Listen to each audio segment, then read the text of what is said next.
Huwag itapon ng sira mong cellphone bago mo mapanood to. Magagalit ang mga technician sa akin pag sinabi ko tong sikreto. Kung mabilis malobat o mabagal mag-charge ang phone mo, huwag kang mag-alala. Ngayon tuturuan kita paano ayusin yan ng libre. Madalas, itatapon na lang natin ang phone o magbabayad ng mahal sa technician. Sa video na to, ipapakita ko kung paano ayusin ang baterya gamit lang ang code. Una, tanggalin natin ang cellphone sa charger. Sunod, hanapin natin ang dial pad ng cellphone. Ngayon, makinig kang mabuti. May dalawang code akong ituturo sa'yo. Kung hindi gumana ang isa, subukan ang isa pa. Depende kasi sa modelo ng phone mo.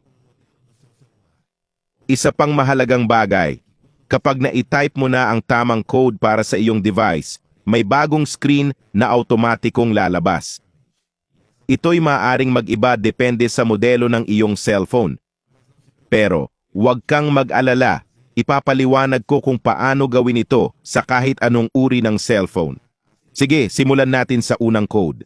I-type mo ang asterisk, #0228 hashtag. Tandaan, di ito ang tamang code para sa King device, pero baka ito ang tama para sa iyo. Kung tama ang code, may lalabas na screen na magtatanong kung gusto mo bang i-reset ang baterya. Pindutin mo lang ang confirm at magsisimula na ang proseso.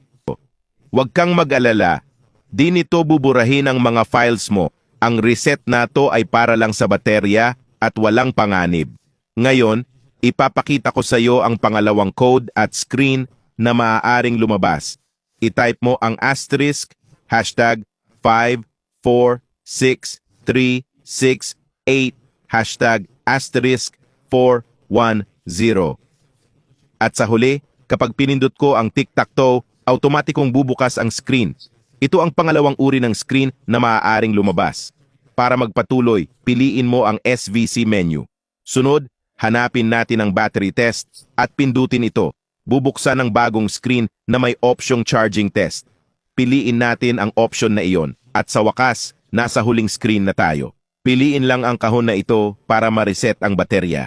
Tingnan mo kung paano lumabas lahat ng datos ng baterya. Tapos, pindutin ang pindutan sa itaas para matapos ang proseso. Makikita mo rito ang kalagayan ng baterya na sinasabing maayos ito. Sa ganitong paraan, nare-reset mo ang sirang baterya ng cellphone mo. Kaya ang dating sirang baterya ay babalik sa normal na paggana. Kung may tanong ka, iwan mo sa comments. Sabihin mo ang modelo ng cellphone mo at ang problema mo.